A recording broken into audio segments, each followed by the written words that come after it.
The electromagnetic spectrum. So if we have a long wavelength, that corresponds to a low frequency and a low energy. Let's look at this wave here. Here we have long wavelength. That's going to be low energy. It looks sluggish to me, right? Here we have short wavelength. This is high energy. You have to remember they're moving at the same speed. So short wavelength, high frequency, high energy. Here we have the whole spectrum from the lowest energy. Lowest energy is going to have the longest wavelength. Here, this wavelength is 10 to the 5th meters. That's 100,000 meters long. That's a very long wavelength. Right in here, we've got waves that are 1 meter long, so about this long, right? And then we go over here, and they get shorter and shorter and shorter, and these really high energy ones, 10 to the minus 15 meters. Each of these is representing a factor of 10, so it's a huge range. Visible light, the part that our eyes can see, is in this little tiny portion right here. And so because this is very interesting to us, we've taken this down and blown it up. And here we have a wavelength of 750. Now the unit here is nanometers. Nanometers is useful for visible light because it gives us reasonable numbers. We're not having to deal with 7.5 times 10 to the minus 7. So 750 nanometers here, over to 400 nanometers for violet light. Other things in this, other ranges also have names. We've got radio waves. Those are the waves that are broadcast by the towers, and then your radio in your car can pick them up. We've got microwaves. Your microwave oven uses electromagnetic radiation in this range to heat up your food. Infrared radiation, this is on the red end. Ultraviolet is on the violet end. Ultraviolet radiation is that part of sunlight that can give you a sunburn. And then we've got more energetic X-rays and gamma rays. So there's more details about this in your textbook. I'm just going to go through these really quickly, different types. Gamma rays, those are the most energetic. These are produced by the sun and the stars and by certain unstable nuclei on Earth. X-rays, you probably are familiar with those. If you have a broken arm or you need some dental work done, they're going to take an X-ray. X-rays pass through many solid substances, and so they can use it to take a picture of your bones. Very useful. Both of these things, both gamma rays and X-rays, are useful. They have medical applications, but they're also dangerous. And so you have to use them very carefully because they can cause very significant damage to biological tissues. Here's an example of a use of X-ray and gamma rays. If you have a brain tumor, they can't just go in and cut it out. You know, if you have a tumor on your pancreas or something, they can go in and cut it out. But you need your brain. And you'd like to have all of your brain. But even if the part that the tumor was in wasn't so absolutely necessary, the process of getting in there would probably kill you, right? You can't just cut through someone's brain. So how do you destroy the tumor? So what they do is they use radiation from multiple directions, and they focus it on the tumor. Now, does this radiation damage the healthy tissue? Yes, it does.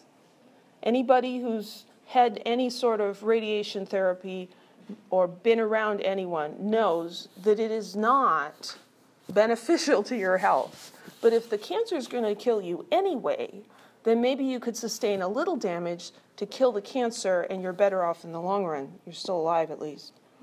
But by doing this from multiple directions, we can send beams of radiation that cause minimal damage to the healthy tissue, but because they're all focused on the same place, they do a lot of damage to the tumor. And so this is really, really helpful. Ultraviolet, also called UV light. This is less energetic than X-rays, but it still damages tissue. I've had many sunburns in my life, and it's not fun. Visible light. This doesn't cause damage to biological molecules, but it does cause the molecules in your eye to rearrange, and that is what tells your brain that you're seeing things, literally seeing things, not just imagining it. Infrared light. This is the heat given off by warm objects. I feel like I'm radiating infrared light right now because I'm getting warm. When you place your hand near a hot object, we used crucibles in the lab. And I told you, before you grab that crucible, put your hand near it. If you feel heat, wait a little longer. That's infrared radiation that's being given off by hot objects. And we can use that light, which our eyes can't see, but we can develop sensors to measure, to give us night vision, cameras and scopes and things, and let us to see in the dark. So here's an example of that. Here's a normal photograph of a guy with a couple of his dogs.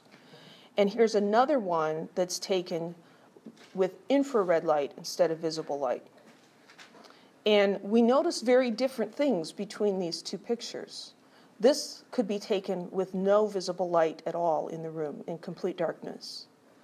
We see the man's face, and we see his shins.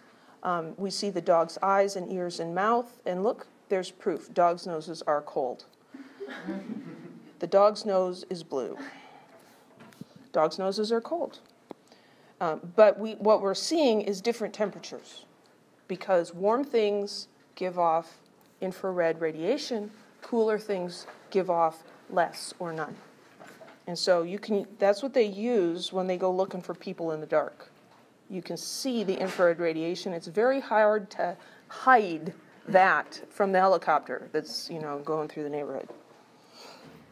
Microwaves. The reason microwaves work is because the wavelength of that radiation is something that water can absorb. And so those microwaves cause the water molecules to move faster, and that makes the food heat up. Radio waves, that includes cellular telephones, so I'm sure we're all very fond of radio waves. Okay, so let's think about 3 of the colors of visible light: green, red, and blue, and we're asked to arrange them in order of increasing wavelength, increasing frequency, and increasing energy per photon. Now, if you just do energy and ignore the per photon thing, you'll come up with the same answer, so don't let the photon business mess you up. So this is a question. I do not have the electromagnetic spectrum memorized per se, but I can kind of picture it. And so if I was given a question like this out of the blue with no references, this is how I would deal with it. I would say, well, I'm going to choose which one of these I answer first based on which one makes the most sense to me. I'm not necessarily going to do A, B, and C. I'm actually going to start with C. And I'm going to think, okay, red, green, and blue. Well, let's see. We've got that Roy G. Biv, right? So Roy, I don't know where that came from. That's an arrow. Roy G. Biv. And so we're looking at green and blue and red. And I'm going to ask myself, which end of this is more energetic? The way I remember this is I think, well, after violet light is ultraviolet light, and that gives me a nasty sunburn, because over here we have UV light. That has more energy. So this is the high energy end, and this is the low energy end.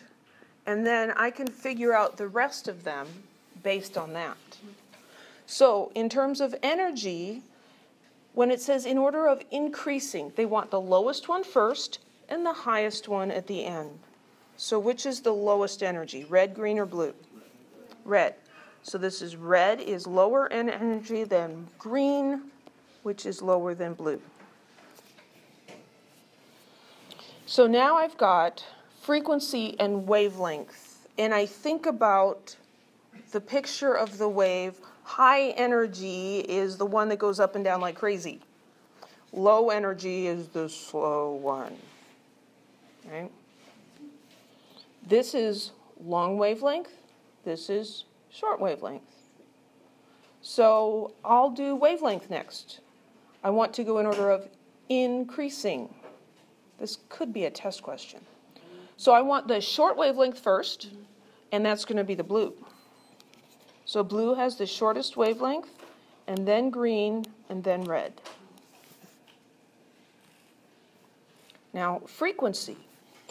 If I think about these, and think about this wave passing a point, how many waves pass in a second?